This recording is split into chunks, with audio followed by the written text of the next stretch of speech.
this is equal to our stress max divided by 2, and this is our tau max.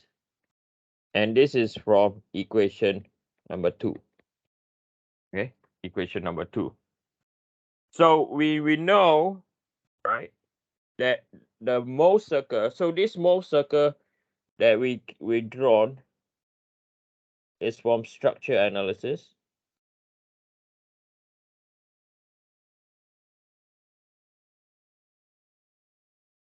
The red box that we drew, that is a material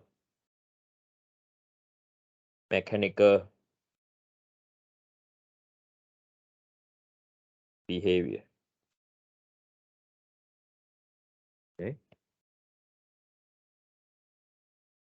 So for equation 2, right, it's only valid where one of the principal stresses is equal to 0. The other can be either be positive or negative. Okay. Now there's another expression that we can use. Okay, that what will happen if the principal stress are not equal to 0.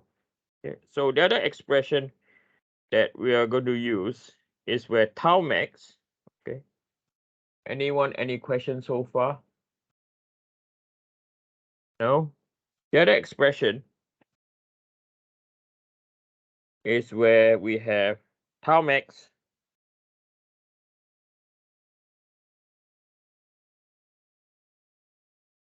is equal to half, okay, stress max minus by stress mean. Okay. So this is our equation number 3. So for equation number 3, why is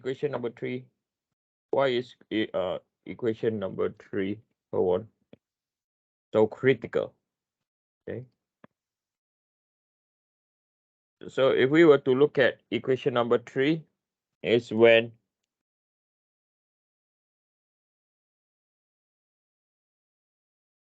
none of the principal stresses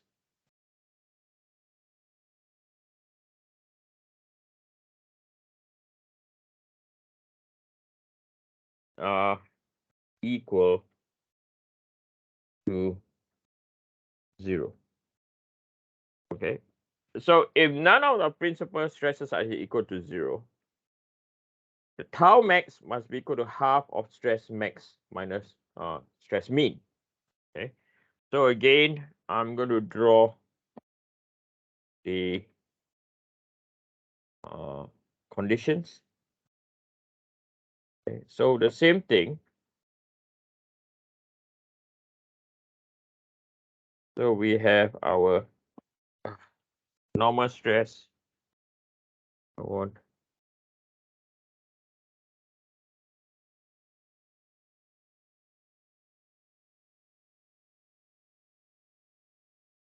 We have our normal stress.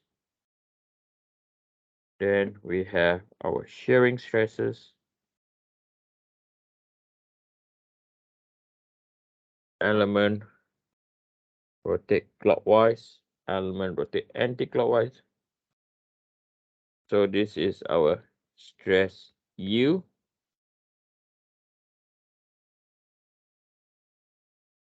There's our minus stress U. And this is our tau max is equal to stress U over 2. Then I'm going to draw the box again.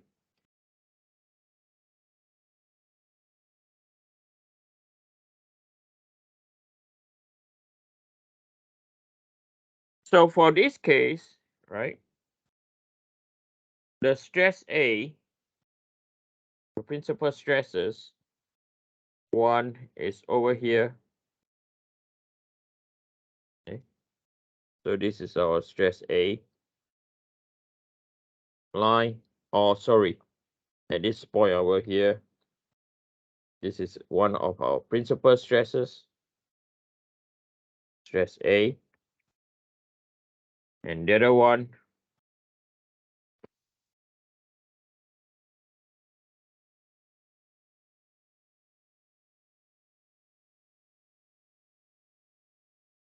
right?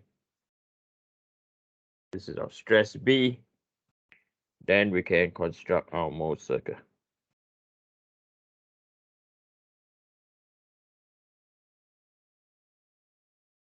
Okay. So you can see that based on this analysis over here, right, your tau max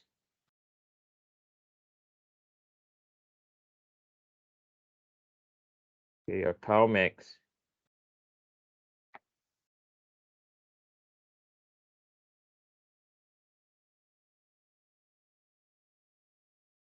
over here.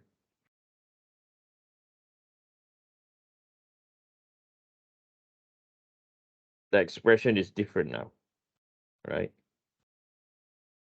So this is equal, so tau max over here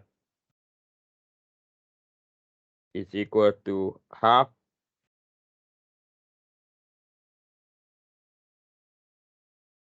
of stress B minus by stress A, okay? And this you can be equal to half of stress max minus by stress me.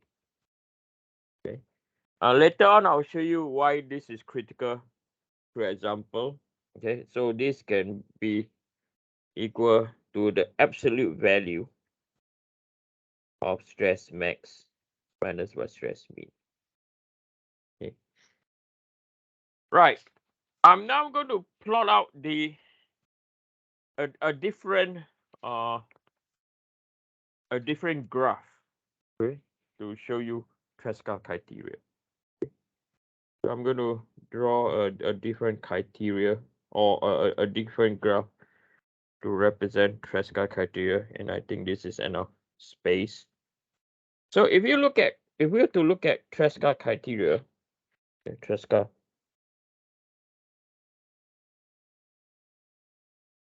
criteria operating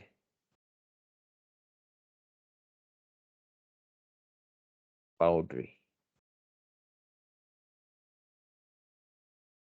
Okay. Why this is important? Because to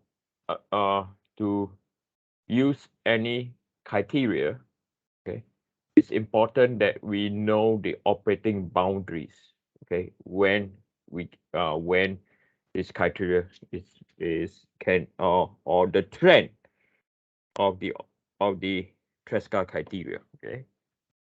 So now I'm going to draw a graph now.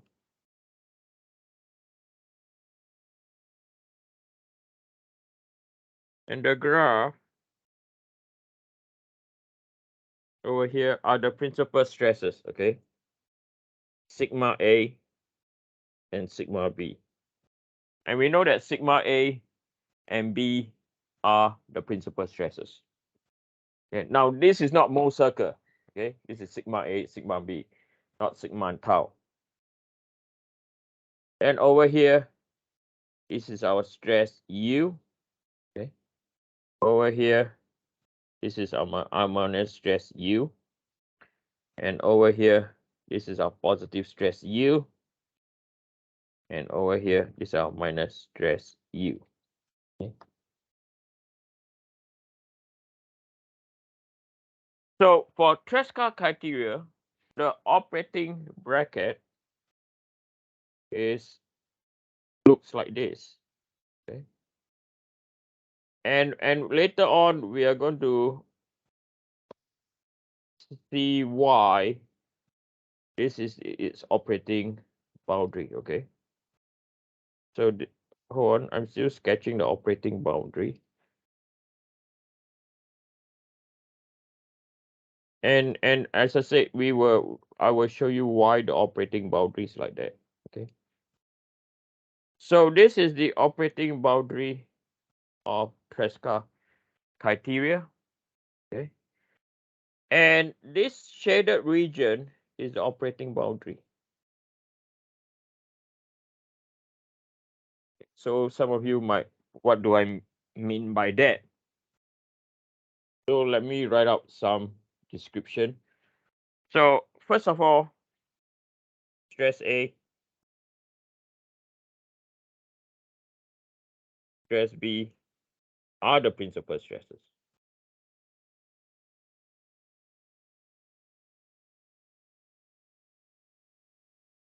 First of all.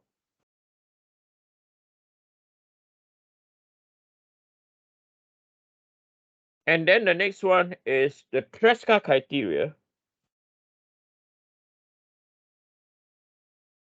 Okay. Tresca assume that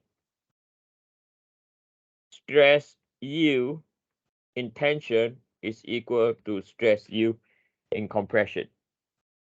Okay. So U strength, so i.e. U strength in tension or in tensile and compression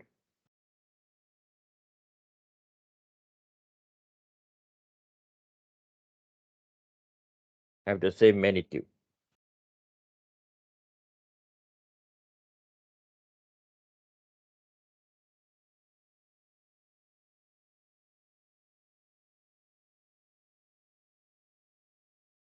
And stress A and stress B must be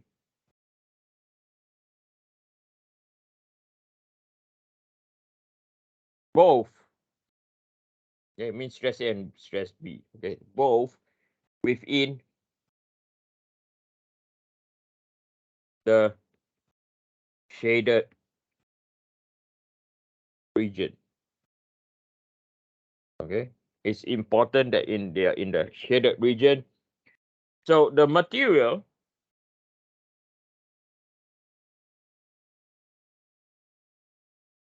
will yield. Okay,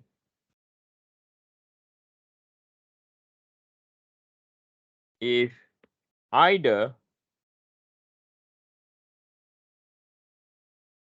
stress A or stress B are outside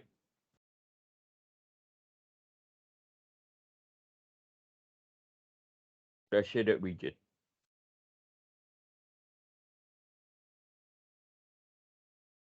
Okay. So I'm going to pick a few points to illustrate what I mean by that. Okay, I'm going to pick a few points. So I'm going to pick position P1, position P2, somewhere inside position P3,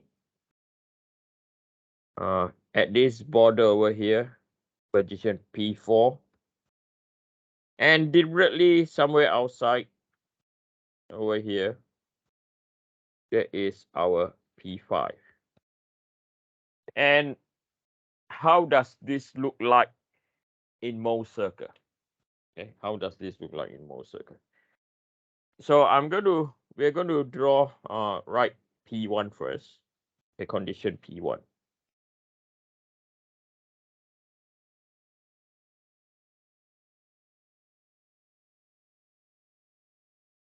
Okay, at point P1. So at point P1, stress A is equal to stress U. Stress B is equal to 0, right? So I'm going to sketch our Mohs circle. Okay, so down here, we go back to Mohs circle.